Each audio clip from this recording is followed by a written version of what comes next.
As we definitely give thanks, of course, and glorify the life giver and the keeper of life, Emperor Haile Selassie I. Blessed love to each and every one. Give thanks for your presence with us, even at this moment, as we are bringing joy and happiness to the full international community. And it is a joy, of course, to be in your presence, as always. Welcoming you to the Tiger's Nest, a very special edition of the Tiger's Nest, this being the second day of January it would be in the year now 2023, evening tide at the moment. If you are listening to a pre-recording of the set program, well, at the moment it is just 1 minute moving up into the hour of 8 p.m. Eastern Caribbean time. Of course, the Honorable Priest Isaac here with you, sharing joy and sharing happiness and sharing oneness, you know. And of course, I must say, with all fullness and all joy, you know, we are celebrating our Earth Strong cycle of life at this moment. So it is just a joy. And as always, we always bring forth a message that we consider to be timely.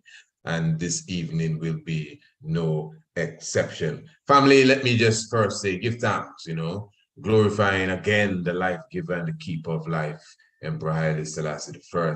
And I'm very thankful to each and everyone who has been expressing love and appreciation as such for myself, you know, even on this day, I'm very touched, and it is a great honor, you know, that ones would give thanks and appreciate love, just your presence with them at this time. So give thanks again to each and everyone who would have reached out even to I personally with such a strength. Family, we're going to go straight into the reasoning this evening. I'm going to be speaking about the God within and obeying the God within. So we're going to begin with a scripture here out of the book of Kings, 1 Kings chapter 13. And it says, "And behold, there came a man of God." One should underline that one, who this person is. This is a man of God. So you understand what we're dealing with. "Out of Judah, by the word of the Lord unto Bethel.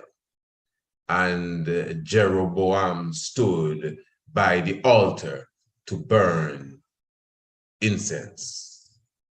And he cried against the altar in the word of the Lord, and said, O altar, altar, thus saith the Lord, behold, a child shall be born unto the house of David, Joshua by name, and upon thee shall he offer the priests of the high places that burn incense unto thee, and men's bones shall be burned upon thee. And he gave a sign the same day, saying, This is the sign which the Lord hath spoken. Behold, the altar shall be rent, and the ashes that are upon it shall be poured out. And it came to pass, when King Jeroboam heard that saying of the man of God, which had cried against the altar in Bethel, that he put forth his hand from the altar, saying, Lay hold on him. And his hand which he put forth against him, listen to this now, man, dried up, so that he could not pull it in again to him. The altar also was rent, and the ashes poured out from the altar, according to the sign which the man of God, no name given really, had given by the word of the Lord.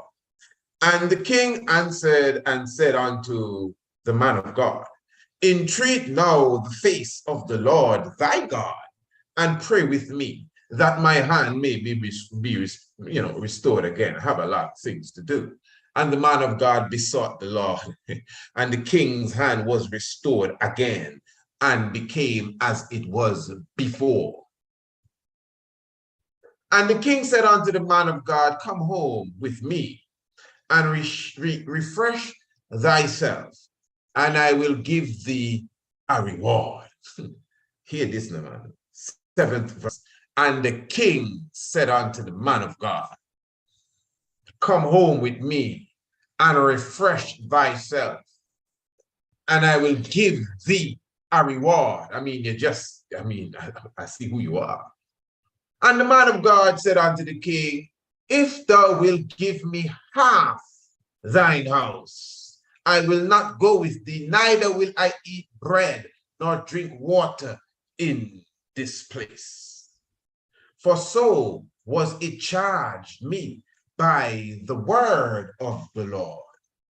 For so it was charged me by the word of the Lord, saying, eat no bread, nor drink water, nor turn again by the same way that thou camest. You understand? What he's saying is that God told him, when he done do we do, just move out, to stand up, to spend the time, to waste the time, move. All right, good. So he went another way and returned not the way that he came to Bethel. Now there dwelt an old prophet in Bethel. This one is a prophet now. And his sons came and told him all the works that the man of God had done that day in Bethel. I hope you are following me, family. The words which he had spoken unto the king, them they told also to their father. And their father said unto them, what way went he? Way God. For his sons had seen what way the man of God went, which came from Judah. And he said unto his sons, saddle me the ass. So they saddled him the ass, and he rode thereon, and went after the man of God, and found him sitting under an oak. And he said unto him, art thou the man of God that camest from Judah? And he said, I am. Then he said unto him, come home with me, my brother. Good to meet you. I was looking for someone like you for a long time. Come home with me and eat bread. And he said, I may not return with thee. Huh? No. Nor go in with thee. What? No. Neither will I eat bread nor drink water with thee in this place. Same thing he tell the king. Same thing he tell the king and move out. Well, that's how you go. 17th verse. For it was said to me by the word of the Lord, same script, thou shalt eat no bread, nor drink water there, nor turn again to go by the way that thou camest.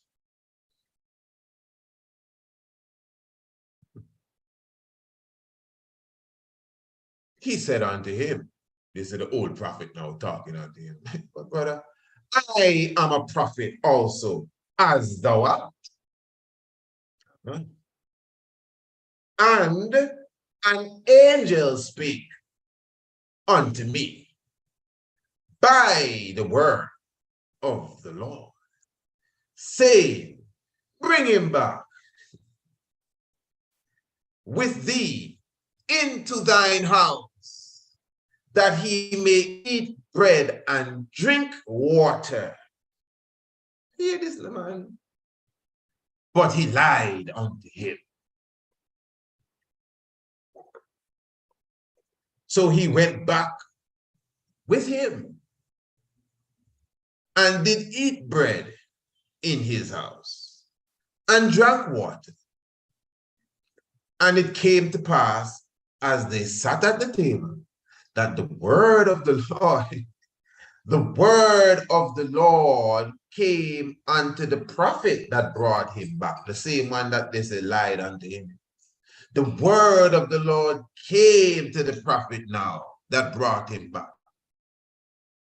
And he cried unto the man of God that came from Judah, saying, Thus saith the Lord, for as much as thou hast disobeyed the mouth of the Lord, and has not kept the commandment which the Lord thy God commanded thee, but camest back and has eaten bread and drunk water in the place of which the Lord did say to thee, Eat no bread and drink no water, thy carcass shall not come unto the sepulchre of thy fathers. And it came to pass, after he had eaten bread and after he had drunk, that he saddled for him an ass, to wit, for the prophet whom he had brought back. And when he had gone, a lion met him by the way and slew him, and his carcass was cast by him in the way, and the ass stood by it. The lion also stood by the carcass. And behold, men passed by and saw the carcass in the way, and the lion standing by the carcass. And they came and told it in the city where the old prophet dwelt. And when the prophet that brought him back from the way heard thereof, he said, It is the man of God who was disobedient unto the word of the Lord. Therefore, the Lord hath delivered him unto the lion, which had torn him and slain him, according to the word of the Lord, which he spake unto him. Yes, I will see it there. King Emmanuel I, Selassie I, Jah, Rastafari. Please pardon. So clarity. Now, interesting story. I like it very much. And I must say this program was inspired by the wisdom of Solomon. And that's the Honorable Priest Solomon specifically in a discussion and reasoning about this very said event. Now, first of all, let's just establish that we are dealing with two individuals that have communication with the Lord. That's for sure. Because even the old prophet that came and brought him back, eventually the Lord did come and talk to him and say, hey, I mean, this man here violate big time. So you go and tell him. You know, it didn't sound like the Lord was vexed with the old prophet. You know, I didn't get the impression as if the Lord came and said, how you lied to the man? What are you talking about? You see this, I want to get to a level with this story here. But I know I may leave some people in, no offense to no one, but in the material, literalistic levels of this story. But there's a deeper level of this story I want to get to. And to get there, we kind of have to rattle away some of the nuts and bolts that hold us to the story, as literal as it may sound. Okay, hear me good. So first of all, let's get into it and bite into it and chew into it. So we have two individuals that deal with the Lord, that deal with the Most High.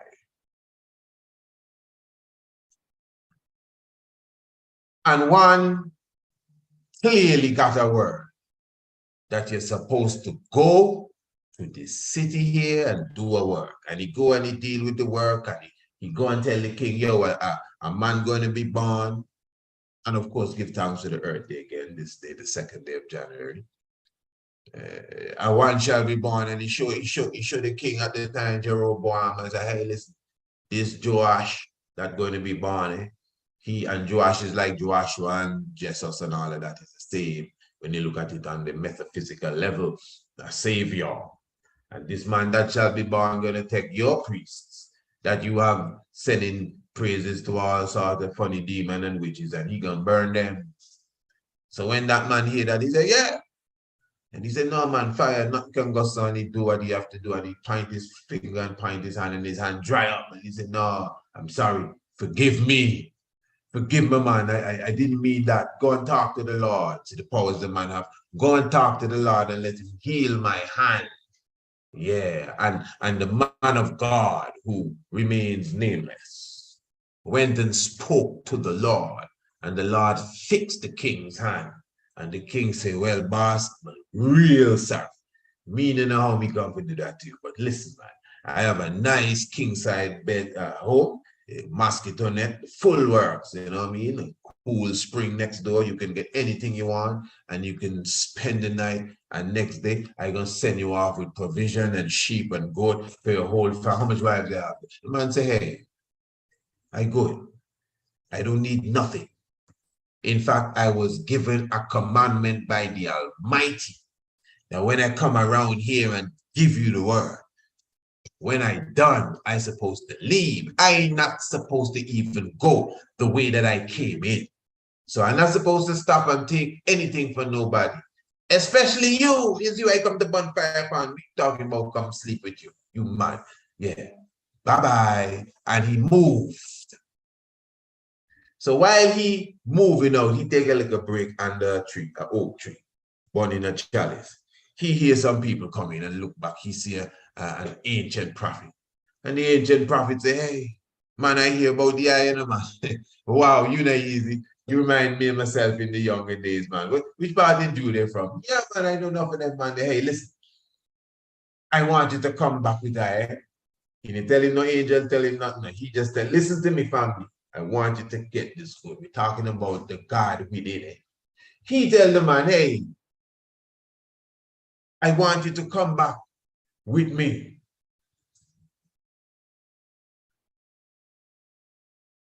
And I have a place where you can rest. The same thing the king said.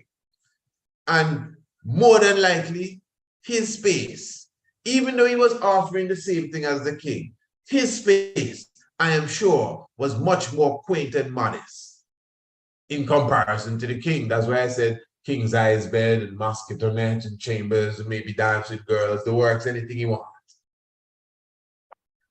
Yeah, what are you talking about? What do you think this is? But the ancient prophet now that come with a little old donkey and his sons, yeah. They say, yeah, man, it's a little one bedroom thing I have in a man, but yeah, I can get the cut in the corner there and you know what I mean, wash your feet and have a good time tonight and burn a few chalices and we good. Good to meet you, man. Hey, sons, pick up his bag here. No, don't pick it up. Leave it. My brother, I can't come. What? What are you talking about? I can't come. The Lord told me, and he gave him the same speech that he gave unto the king. The Lord told me when I come around here, you know, I don't have no time to waste. I just go, burn a fire on the king, and move out. And that's what I'm doing. Told me don't eat no bread, don't drink no water, don't rest my head, don't wash no feet, nothing. Don't tell nobody, just move on. And he said, but hey, listen, my brother whole life, you see, I'm twice your age. You didn't see them gray beard here. I'm an old prophet. All right, this is 1 Kings, chapter 13. For those who may be just coming in, give thanks for your presence. This is the Tiger's Nest radio program. Comes to you every Monday, Tuesday, Wednesday, and Thursday. Right here on Radio Anu. We are having a special streaming to the YouTube this evening as we are celebrating the Earthstrong Bornday of myself on this 2nd day of January 2023. And the message this evening is entitled, Obey the God Within You. And again, we have read a large portion of 1 Kings chapter 13. So we are now expanding on the reason of why we read 1 Kings chapter 13, expanding on the story itself. So now again, he's explaining to the elder man, but I can't go. So the elder man said, listen, brother, in the same way that the Lord told you, what he told you is the same way he told me.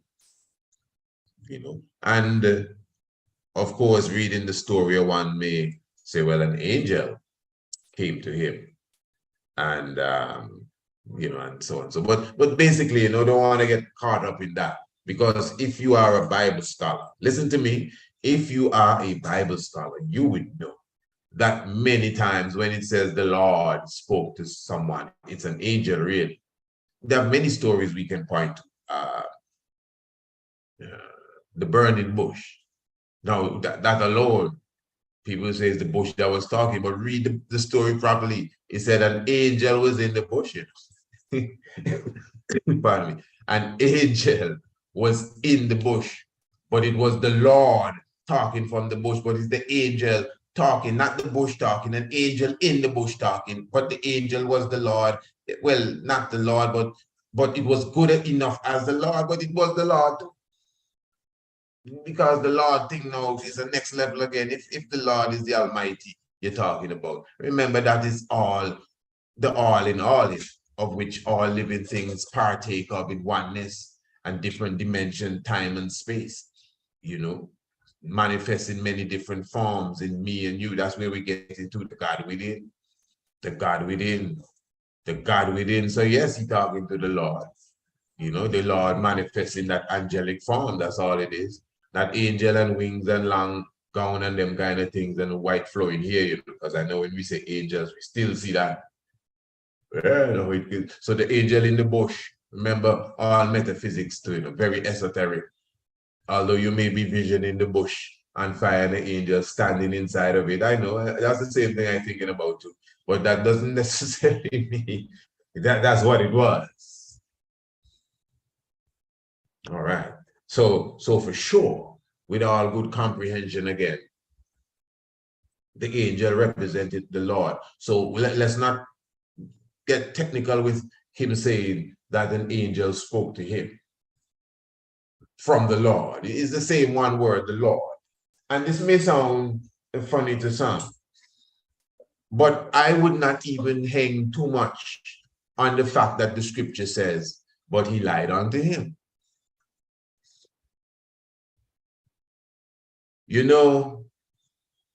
Let me put it this way. The man of God, not the old prophet now, the man of God was definitely under test here, because God told him what to do and what not to do. Now, I don't know if the old prophet, was under test as such, but I know the Most High moves in mysterious ways. So that's why people will debate about God sending lying spirits. So what? Yeah, man, they have scriptures that clearly tell you that. Listen, family, hear me go there. That's why you have to understand the cosmics of the book. When you read the Bible, like if it's a religion you're dealing with, all of this is going to confuse you day and night. But when you understand the cosmics of it, you get a better comprehension of what you're dealing with. You get out of religion and look at it from a esoteric level. You notice that negative and positive must balance. So in the ancient Kemetic arc, you see Heru with the head of Set. Set and Heru sharing one body, having two heads. Set and Heru, who oppose each other, but having one body, but two heads. That is why I would use that story of when David, I'm not going to go into the depths of it now, but there's a story of when David numbered the people. I did a whole program on that on YouTube. You can check it out. I can't even remember the title of it.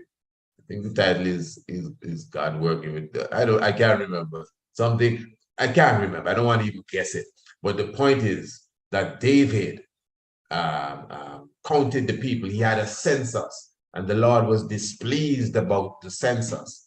And there's a story in Kings and a story in Chronicles. That's the same story. But if you understand the Bible, a lot of things in Kings repeat themselves in Chronicles, because it's basically the same timeline being expressed by a different group of people. That's all it is. That's really what's so you see the story in a similar way. But the writers in one, Kings, and the writers in Chronicles, one set of writers say that God was the one that told David to go and number the people. And one writer says, the other writer says, it was the devil that told David to go and number the people. No, I'm positive of that. I just don't want to get caught up in the discussion now. And the word may not have been God told David, you know, but we've taken the time to do that program. And the reason I'm kind of clearing that up, because many ones listen and many ones are judging and saying, no, that's not what he said. I don't want to get into the argument, even though they're not here with me, but I'm just settling the energy that is international and universal.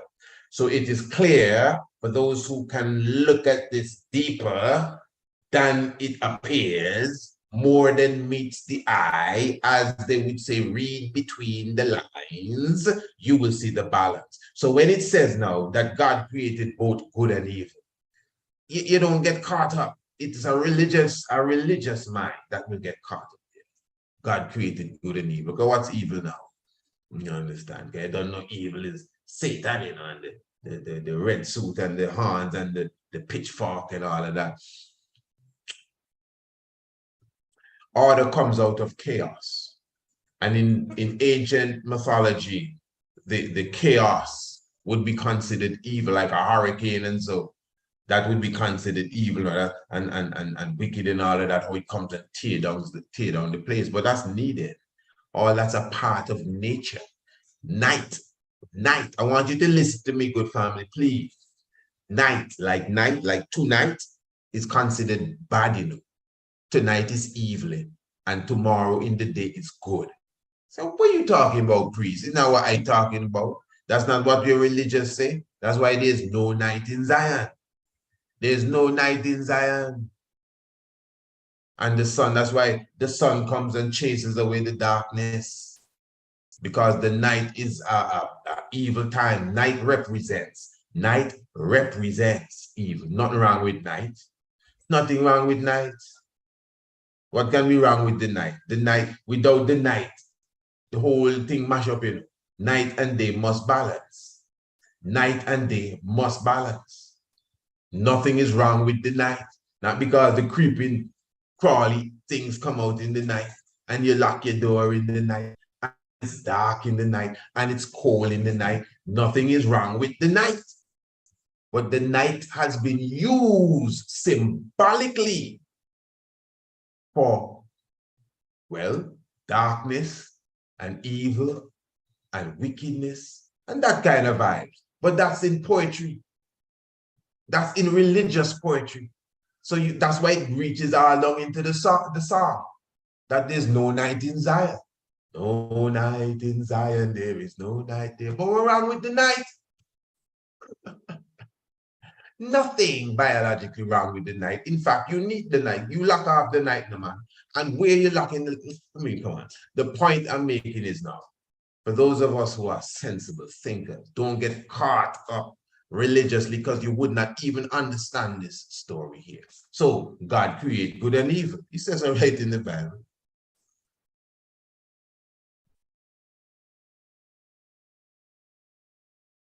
One scripture says God sent lying spirits amongst them. I lying? Right in the Bible. That's why some people show the Bible in the Thames River now, because them in the but again, is understanding. And if you're getting the understanding now, I'm not going to tell you jump in the, you know, to go get it back. You know, just buy a new one. But God sent lying spirits unto them.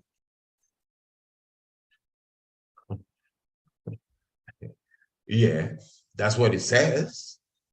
You can try to figure out what it means, but I know that's what it's saying. But what is a lie? We do them program already when it's a Haile Selassie lie. Man still upset with I for them program there. Like if I say something wrong when the king himself tell you, in other words, that he lied to the woman. Oh my, you know, read it in the autobiography. Even she herself told him, I know you are lying. Come on, man. The king himself said, the king said they had a plot to take over Empress Nazadi Taitu when Menelik was not well, to go and move her out.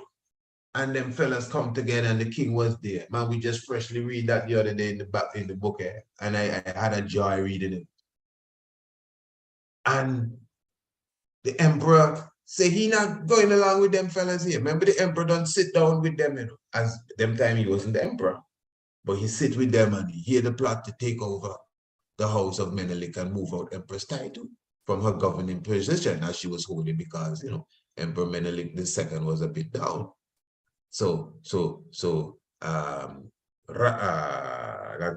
the Metaphysical at that time said, no man, he not dealing with that. And he moved away from that. He not a part of that. Empress Title heard about it and come to the King of Kings. Well, he wasn't, you know, you understand what I'm saying? At the time, he wasn't coronated King of Kings yet. But I had to put that so you can see who we're dealing with. He was the Deshmark Tafari at the time. He was a Rastafari neither. Because Menelik II was still king, still emperor. And Empress Title heard of it, because she wise and she know the whole plot. She know who was at the meeting, everything. Man, this is in the King book. Like paraphrasing. She went to the Haile Selassie at the time, the Deshmark Tafari, and say, yeah, man, I mean, I heard about the plot and so. And, you know, she wanted to know what he know about it, and King say he don't know nothing about that. You know what I mean? And I'm kind of paraphrasing everything, you know, I'm not giving word for word.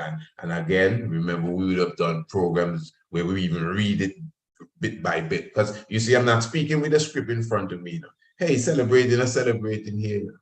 If you're any noise in the background, it's just the audience keeping quiet until I done. You know, we celebrating here. I'm telling you the truth, and having a feasting and festive time. So it's not like a script in front of me or anything. I'm just talking as the spirit grows and flows. So I would have done programs where we would have read the story word for word, and it would be undeniable that Empress Title came to Haile Selassie and asked him about the plot, and he tell her he don't know nothing about that. That's what he say in his book.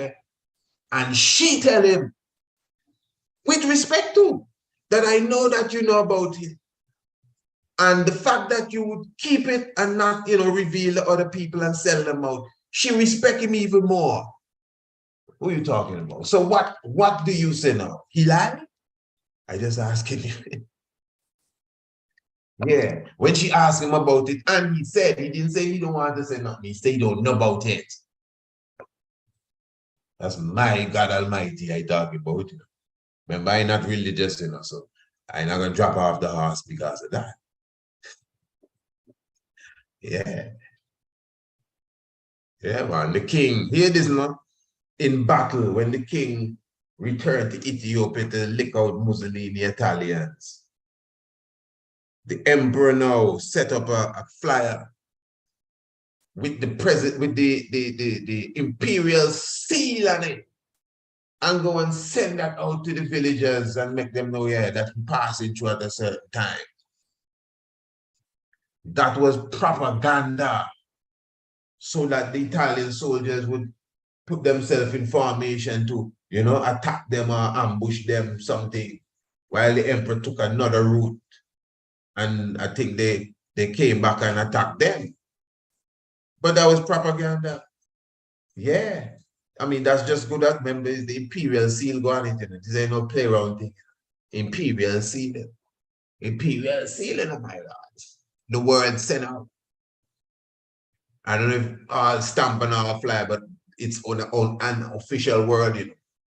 And of course, you have infiltrators in the midst that are going to say, yeah, they passed it through at this time. You sure? Yes, the imperial seal is on it. Oh, yeah. Boom. You are trying to ambush us, we ambush you. And I'm going through all of that, you know, just so that those of us that, you know, appreciate critical and sensible thinking can understand, hey man, this is a balanced thing. So yes, the Lord sent lion spirits unto them. And I'm the Lord, I created good and evil. So you say,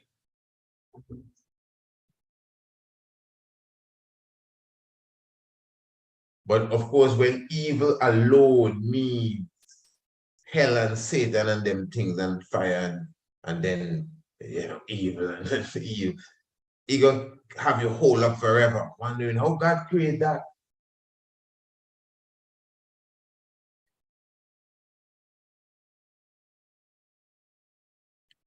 You know that this planet is supposed to come to an end in about, how much years? About a couple, 2 billion years, some set of time. How long? 5 billion years. 5 billion years. Okay. Well, I know some of you say, well, that's a long time. Yeah, I know it's a long time, but it will happen. So what will happen by then? We try to tell Jesus gonna come back and everything gonna be all right. For those who don't believe that, it will happen. Eh? No matter how long a time will still catch up on you. So what will happen? And then even the earth, the sun itself gonna swell up and blow up. It's just nature. It will happen. So what will happen? What's going to become of mankind then? When will mankind stop? No, I'm serious. What we will be intelligent enough to go to another solar system by then? I'm just asking questions. But I'm looking at reality, and reality is the sun as a star will explode at some time, even if it's 1 billion, 2, 3, or 4 billion years from now. And here it is, before it explodes, it must expand. And the expansion is like a million-year process, you know, it's not like overnight. So as the sun, just imagine our sun start to expand, that alone is problem. But that's nature. That's a must. It has to happen. And then those of us on earth now who can't get off, and the heat and the temperature and everything change, and earth becomes uninhabitable, because it will happen even before it blow up. It will happen if science is correct. And it only makes sense. It's nature. Everything grow and destroy and die. It happens.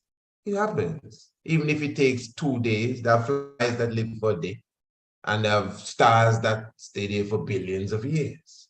But they all come and go. It will happen. So what's going to happen to the people on the planet? It going to happen someday. What's going to happen? How will it come to an end? Some generation will see it.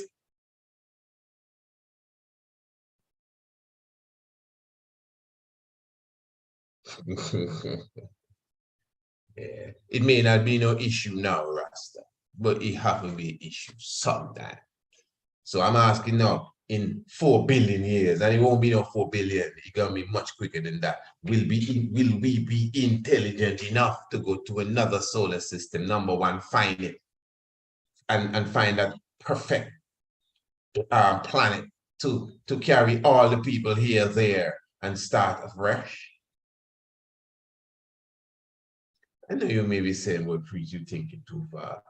Well, give thanks that some of us can think far, because some of us thinking don't pass our nose. Yeah, no offense. Eh? But I'm just showing you now, all of that is related to the subject here. I'm just showing you when the time comes, it's gonna look like a violent end. If you're not ready for it, it's gonna look like a violent end. It's gonna look like if it's God, you're checking for God coming down on you. Got the planet on fire and everything melting and people just dropping down all over. No matter what religion you just dying because you're coming to an end. It will happen, just like how heat wave lick people. It just, but these are minor little simple things. See, like you just throw a bucket of water outside, you disrupt a whole colony of ants. Some of them you drown and kill them. You don't even notice that. But that's nature. Were you wicked too? No, I'm very serious.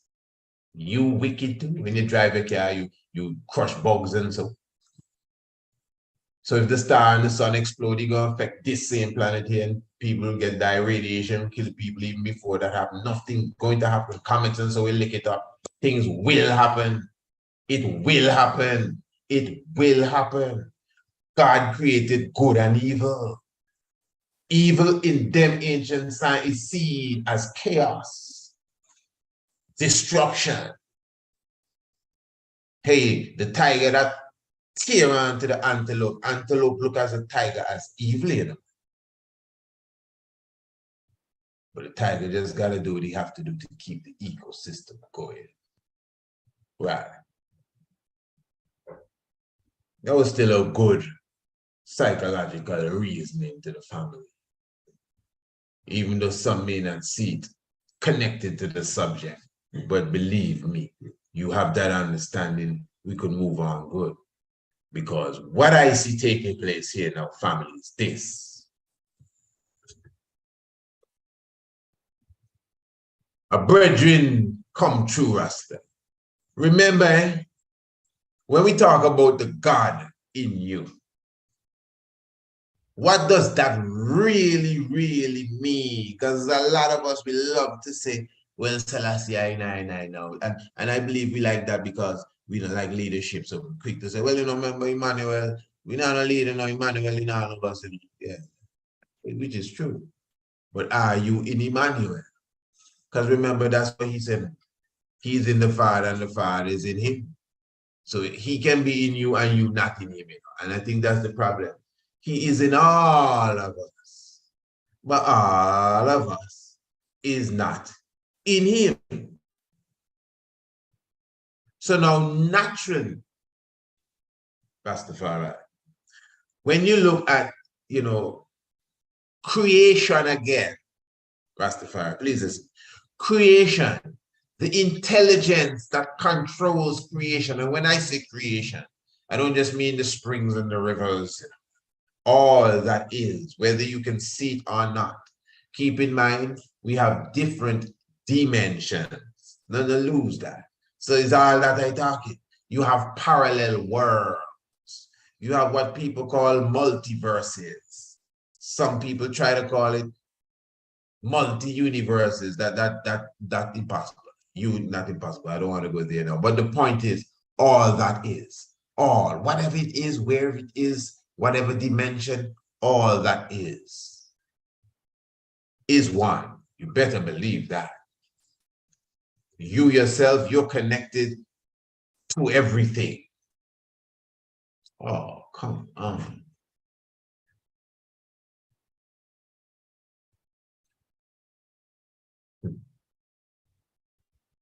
That's why when you take off your shoes and you put your soul, to the earth, you really ground back to the earth, you know, like a tree, rooted. Put it in the sand, in the beach. One, different than the rubber soles. So you are the life. Life is one thing. Life and consciousness. We are all sharing this thing. We have given it the name, life and consciousness and all of that stuff. But we all share life. So this is why I always say it is not my life and your life. He will lose his life and all of that stuff. It's oneness. This he will lose his life thing you were talking about, when this physical, no, well, not this one, but when his physical anatomy that he has been given stop working, you call that he lose his life. No, but he existed before he was in that physical anatomy, before his mother and father conceived, and he was conceived specifically. Before that, he was there. Way before that. He may have been conceived several times before that last conception. Are you following? So the real him is not the physical. The physical is what he's using at this time, for how many years he used it for and all of that stuff. But just as he was in existence before that physical, he's still in existence after the physical, because his soul and his spirit is different than the physical. And then the physical itself, although it stops working, it's still valuable. It's like mulch. It's like it's like fertilizer to the earth. But the culture that we live in, we box it up and isolate it from the planet Earth, even though we still dig a hole and put it in, but it doesn't return to the earth like it should. Because even though it's dead, it's still alive.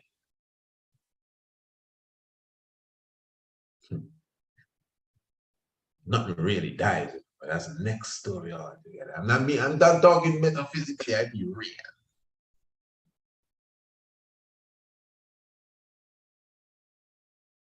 So we are one with the all.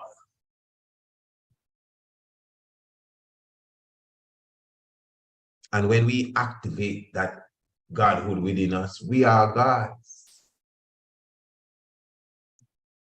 We are God. They ain't got no other. We are gods.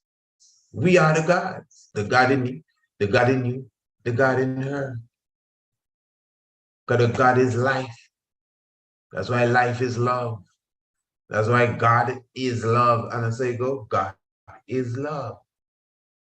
And love is life. Right.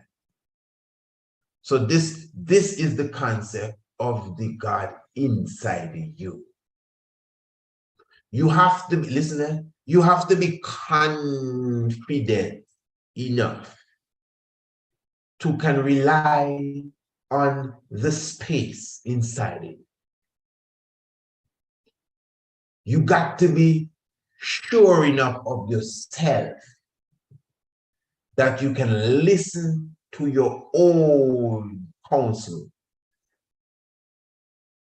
Follow your own instincts, intuition as well. Because all of us, even down to an animal, a plant, has been given that ability. Again, all of us, even down to an animal, a plant, has been given that ability. What? To depend on our intuition, to depend on our natural instinct, to depend and follow our vibes, listen to our own counsel, and follow the God within. Now, hear me.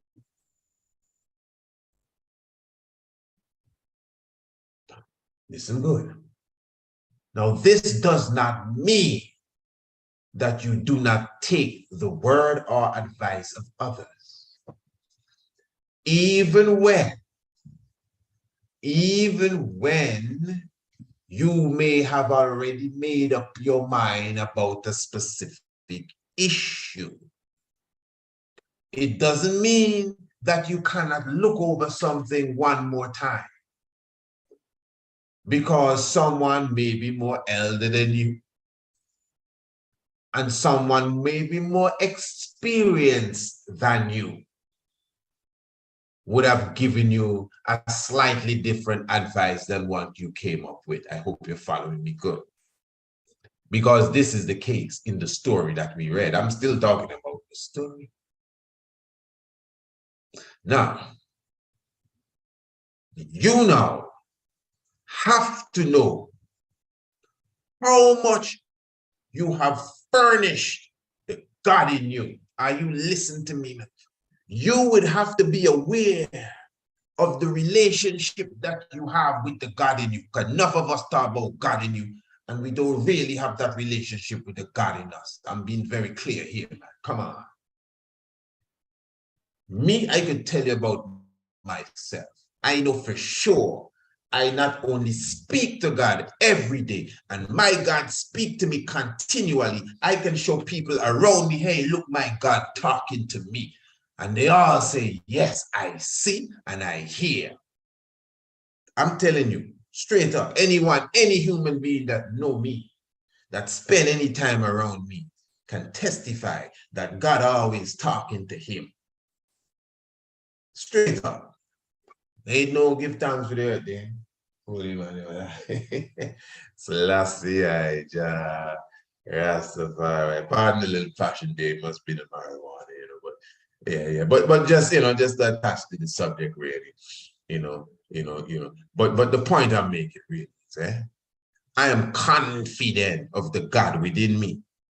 It doesn't mean that I would listen to the God within the next person or even take their advice and their experience and their eldership. But at the same time, I got to know that, hey, Honorable Priest Isaac, the God within you has never led you wrong. You remember the time the God within you told you to do this? You remember the time you were in this position and the God within you said, hey, don't go there? You remember? I said, yeah. So be careful when you take the advice of the God within that brother there. Although, I mean, he may be more elder than you and look at them gray beard, but he knows his experience with the God within him. I wonder if you understand what I'm saying, family. The man in this story here, the man of God, he was of such ranking position in the army of God that God sent him to go to the king.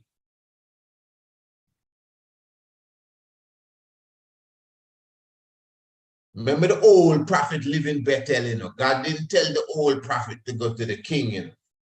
God go for the young prophet that lived miles away to come to Bethel to go talk to the king and tell the king, your days are numbered.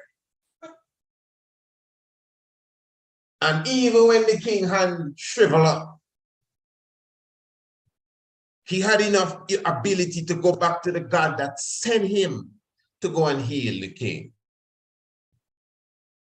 So he is a man who should be confident of the God within him. Now, when the man meet him, when the old man heard that, hey, there's a prophet here around here now that doing some mighty works. Now, to me, right, I could only imagine again that, hey, this is an old prophet, you know. And he, however old he is and gray and whatever, have experience. He was just happy to hear. I don't see him as no devious man. I don't see him as no conniving man. He just got the vibes that, hey, this man sounds like one of my brothers. Let me go and bring him home. He just wanted to entertain the man. You know what he was doing? He was acting with the God in him. That's how a God acts. How you act. You hear that one of your brothers in town doing a mighty work. Okay? You don't know how it is. You're conscious. You know, too much people are not conscious. I know most of the people listening to this is people that, if you want to say, seeking to wake up or would have woken up unconscious or even done find a niche and whatever the case is. So you know that when you hear of another bright light close by, like I heard, hey, you heard about the brother that's doing the lectures in town? Who's that? So-and-so, he's in town for a week or whatever. You would want to say, you mean that? Brother so-and-so is town? So-and-so? If you hear Priest Isaac is in town, yeah. I'm sure many of you, if Honorable Priest Isaac was to come to town, you would want the Honorable Priest Isaac to come and sup with you. And maybe even spend some time on XYZ, ABC, not X, ABC.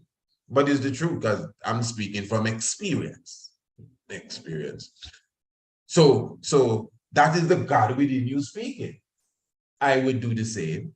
I hear whoever passing through a bubble in the land, what you think, how you think we do it. We want to go and meet and greet and see what we can do to make them comfortable. So to me, the old prophet, just cooling out, his sons kicked down the door. Boy, daddy, you know here what going? No, what happened? They have this Rasta down the road, man. This man tear up the king, man, make the king know, yo, done with this. Eh? And the king hand drop off and he put the king hand back on and little exaggeration, you know, but still it was powerful. And he said, yeah, yo, bring him back to me, man. In fact, no, let's go find him. That's the God in him. That's the God in him. But the script, we don't reach there yet. So when he meet and he find the man under the oak tree, he was so happy to see him. Say, yo, my Lord, give thanks. And I show the greet in the way of those who know the Lord. And if you read it good enough, You could see he was ready. I could even picture him packing up the man things, telling his son, hey, pick up his bag and put it on the donkey. Brother, I gonna cook a good feast for you. Eh? You just come. Eh? You don't worry about no oak trees. Here we're going to spend the night. Come on, man. And so and so. And the man stopped him. Hey, no, I cannot go. I could imagine the old prophet say, well, maybe you can go. Yeah, the Lord tell me not to go. And he said, boss, listen, you know me? You never hear about so-and-so. I was the one that stopped the Russian army up at the river. You know what I mean? Mercedes, I just picked something on my head. You never hear my thing, man. I am the ancient one. I 10 people I cut down with one blow. It's me that, yes, me. The mind are not, you know. So don't mind that. The Lord spoke to me as well. Yeah. And he told me to tell you to come home with me. So don't worry about that. You're okay. Then now, but priest, he said that the Bible said he lied. That's why I usually take about 20 minutes a moment ago to explain that lie thing. So those of us who have already gone into the realms of the deeper metaphysical level, let's continue. So what was happening here now?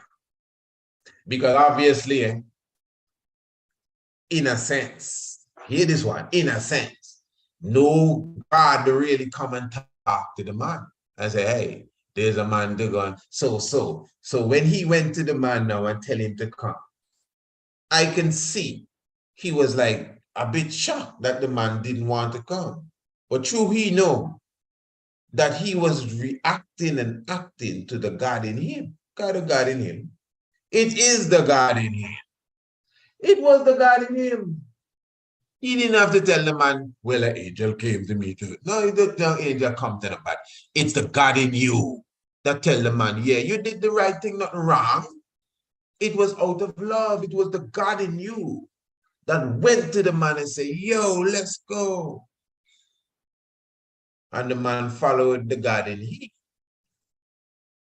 So then now, when he's sitting down and he check what's going on, the Most High come and show him, hey, the man that you have in your house, right? It's judgment for him, eh? Because I don't tell him what I want him to do, and he come and catch up with you. Oh my, what? So what's my punishment? You safe, man. You didn't do nothing wrong. You didn't do a thing wrong. You were following the God in you, but the only thing you didn't have to tell him nobody. No angel come and talk to you, man. You're the angel, the God in you. It was the God in you. Look at that nice food that you give the man there. You know what I mean? Yeah. Yeah. You set up the man nice, royal. It's just sad that it is his last meal because he disobeyed the God within him.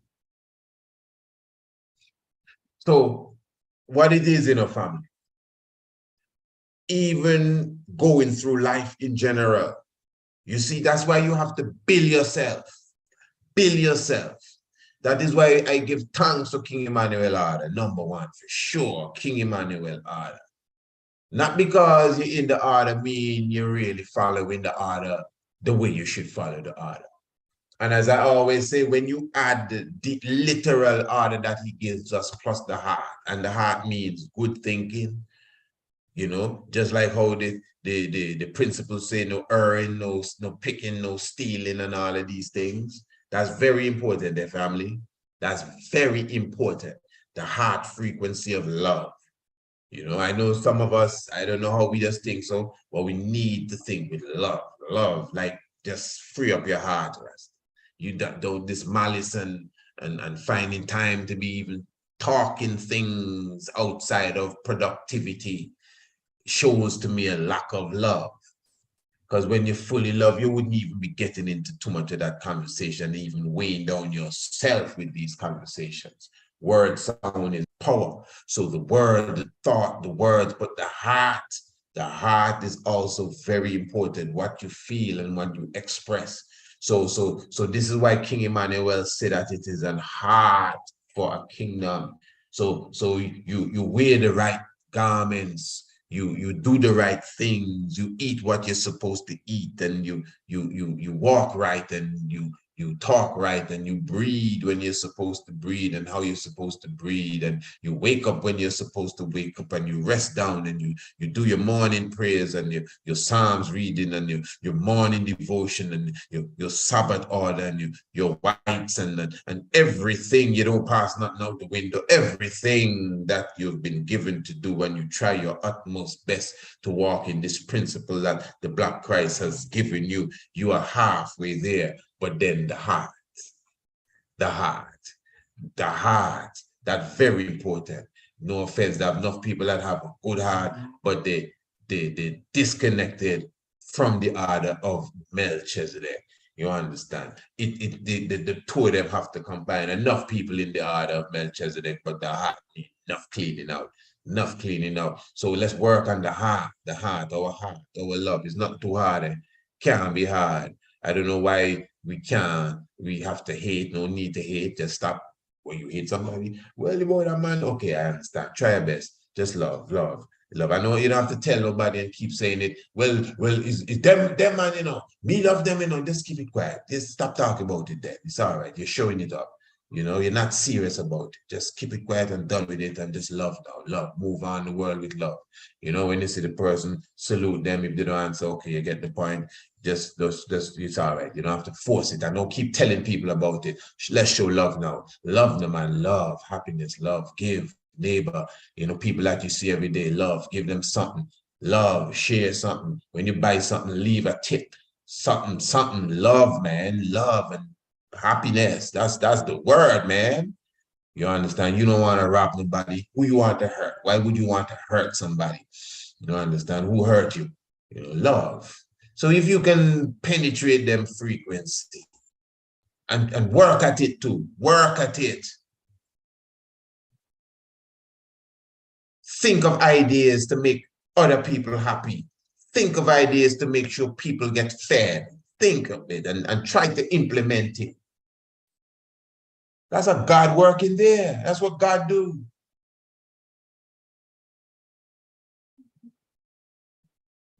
Because in the order of God, oh man. Yeah, man, they're taking off.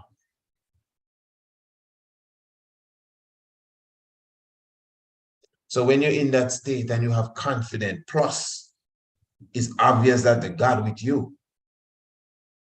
When you get a command from the God within, I know you didn't hear no voice. And no, none of them kind of thing. Even if it's a dream you had, it's the God within.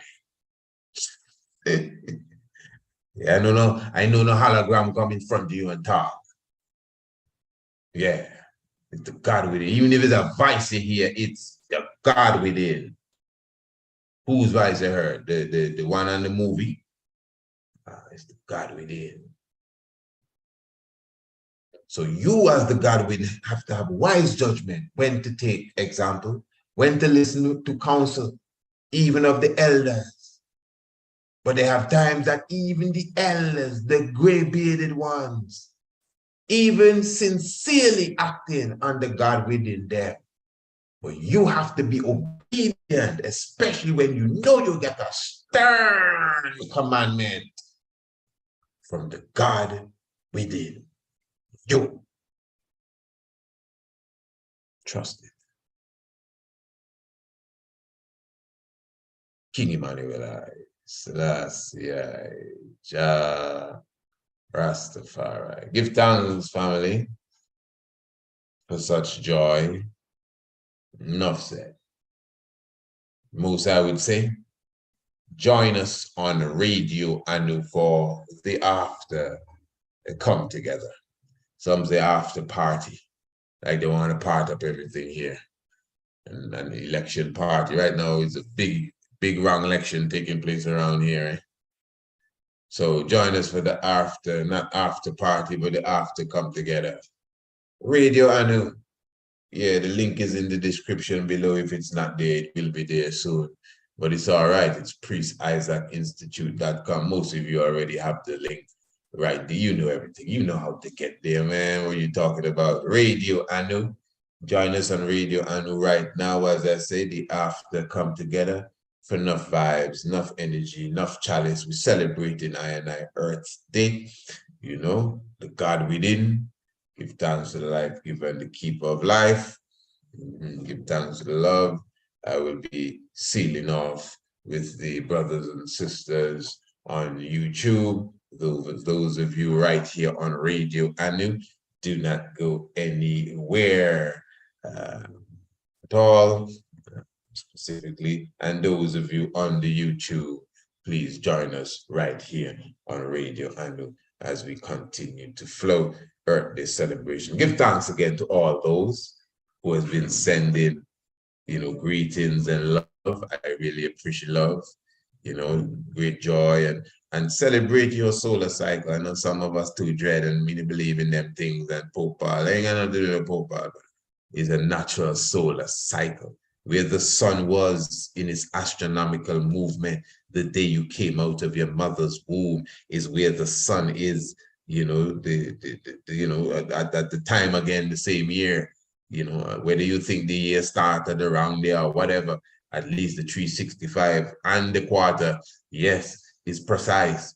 It's obvious if you understand astronomy. And even today, them time here is the parahelion, when the sun is closest to the earth. Yeah. So even them starting their new years at this time, they know what they are up to. Hey, the reason they will continue